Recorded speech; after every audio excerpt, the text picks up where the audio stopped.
Hello everyone, welcome to How to channel. In this video, I'm going to show you how to add Collaborator after you already posted on Instagram.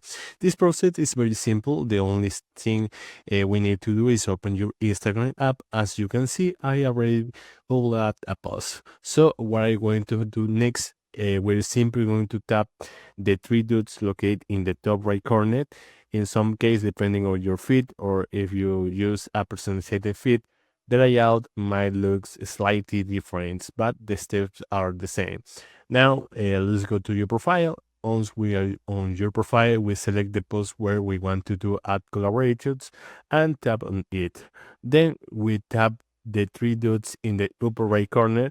When we do this, tap on it.